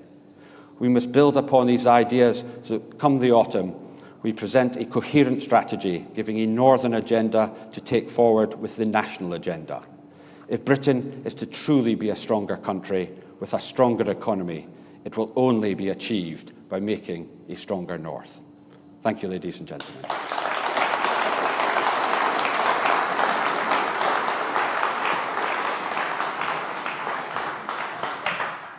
Thank you, John, and that is what the conference is all about. Now, John is going to have a conversation now with our keynote guest this morning. And our keynote guest was one of the longest-serving chancellors in recent years, overseeing the public finances from 2010 to 2016 in David Cameron's government. And he really was the father of the Northern powerhouse, with great regional reforms starting with our guest. He then took up a role as the editor of the London Standard for more than 3 years. He's had an impressive business career too, and you can see him in Appointment to View television with Andrew Neil every Sunday evening on Channel 4. Please welcome George Osborne.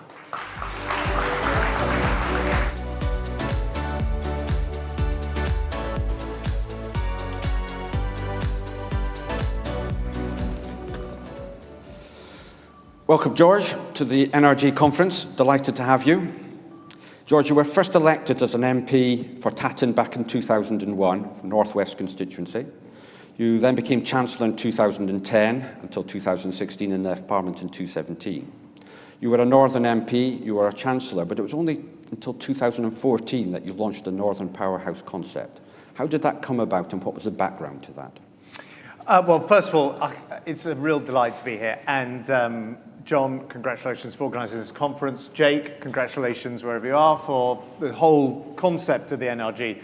And I have to say, when I got elected in 2001 in Cheshire, the idea that you could organise an event like this would have been laughable.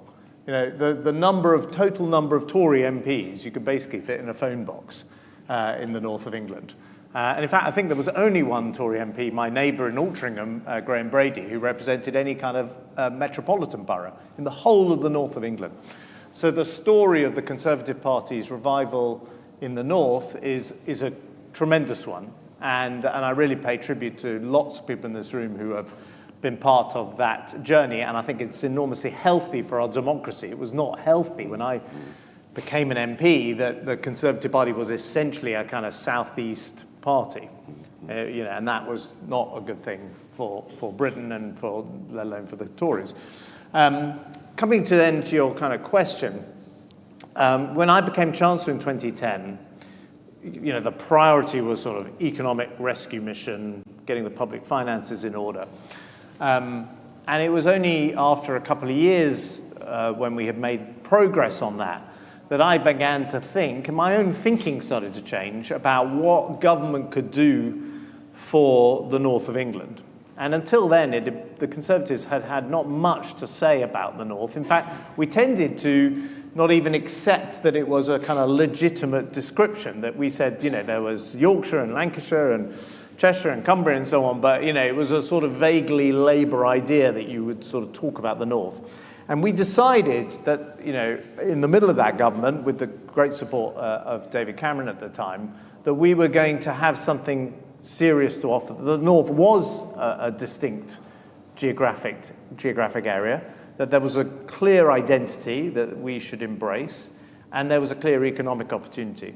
And I think the kind of key thing that we brought as Conservatives to that was the understanding that the public sector, the government could enable all of that, but you needed the private sector to be alongside you, bringing the investment and the jobs, and that it can't all be done from the kind of Chancellor's desk in London with the best will in the world. You need that partnership with the private sector to make it enduring, and that's what we set out to do.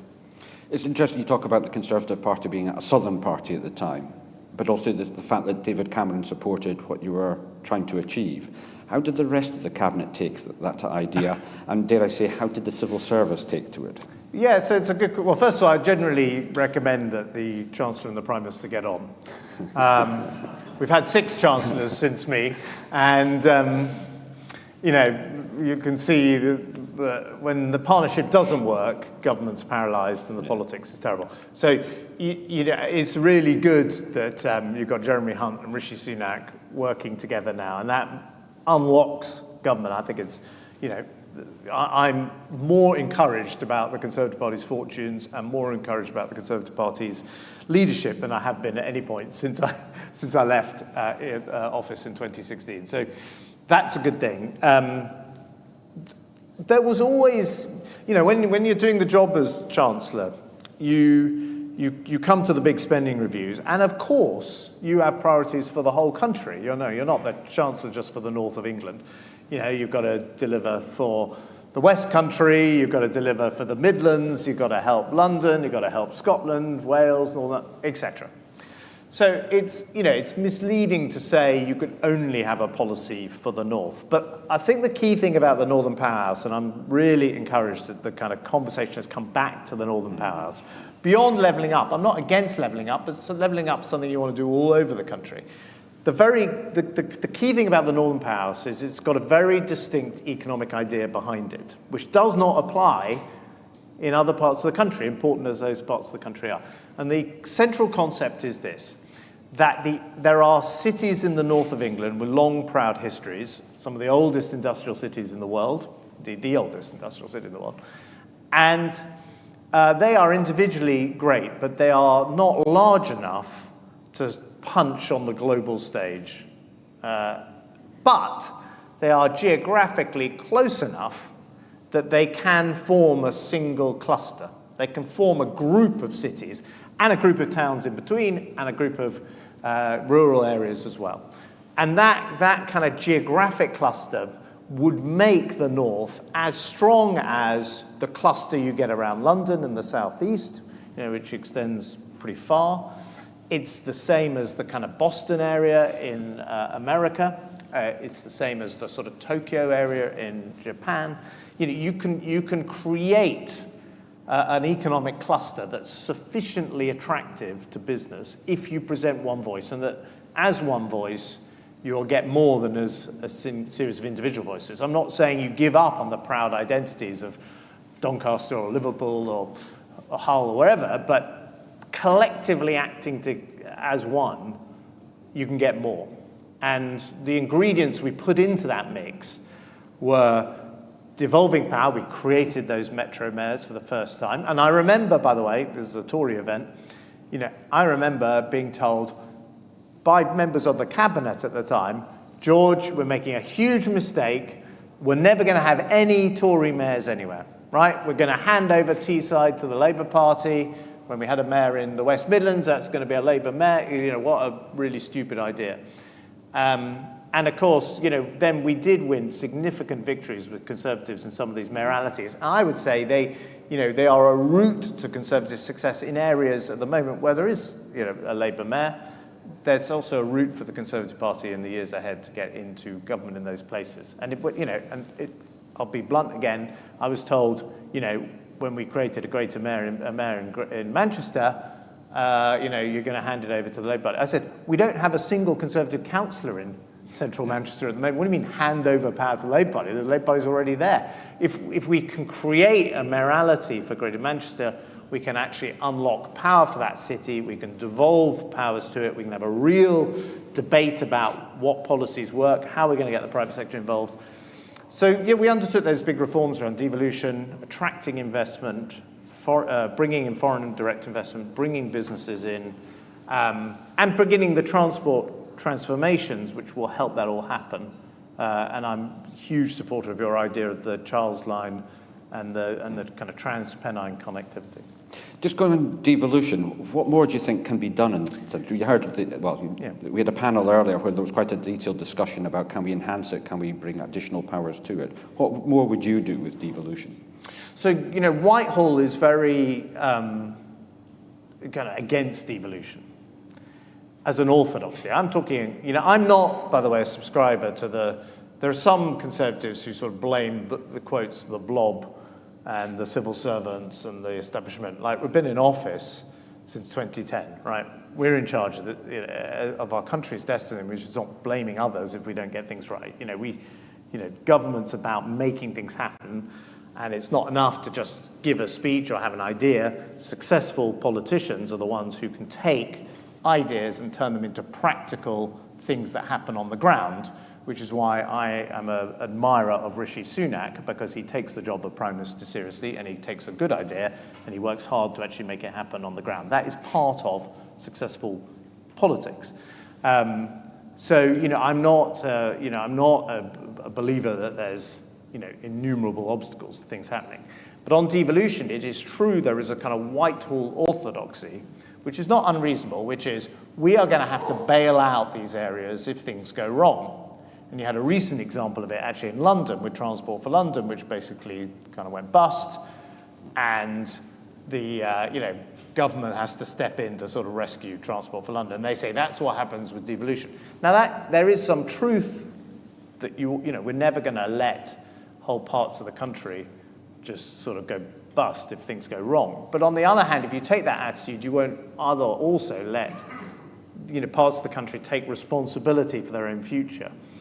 And I think that Conservatives can afford, as we approach this election, to be much more ambitious on devolution. We are the people. The Labour Party are even, actually, their orthodoxy is also incredibly centrist and anti-devolution. And when they've been in office, they've not, powered devolution in the north. We powered it. And we should now be looking, as we fire up Northern Powerhouse 2.0, to give more power to local elected bodies, including the metro mayors.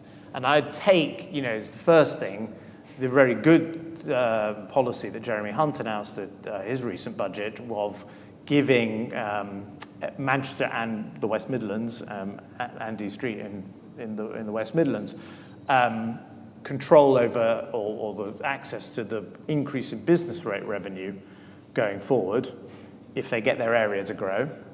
And I would extend that across the north. And that's a Conservative idea, because how do you get business rates?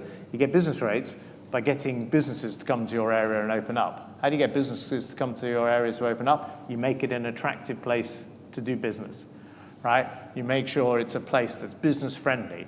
You make sure the planning supports business development. And then you as the local area get the financial reward because you get to keep the uplift in business rates. So we've already kind of dipped our toe into that water, and I would go much further in that space. And I would be kind of quite optimistic as Conservatives that we can go even further. I mean, there's an interesting idea that you could take like a penny of the national insurance raised in an area. And again, national insurance comes from people being in work. So if you create an area where people want to work, where businesses are set up, where small firms employ people, large firms come and invest, let's say you could take like 1p off the national insurance raised in South Yorkshire area and say you spend that locally. And then there's an incentive on the area to grow, and then there's an argument again at this a political conference we can make, which is we're the people as Conservatives who understand best how to get the tax take growing here because we can attract more jobs and investment to this area. So I would be, why not be the bold, imaginative people? I mean, if you look at this general election, it's clearly going to be a very competitive general election. That's a statement of the obvious if you look at the opinion polls. But what is also true, and I'm more neutral, as an outsider now from the main, I'm not an MP anymore, I'm not a minister anymore, but I am a member of the Conservative Party. It's clearly true that Labour think they're in with a good chance, but it's also clearly true that they do not, at the moment, fire up the imagination of the British public with a load of interesting, exciting policies. And I'll be blunt, I worked for the Conservative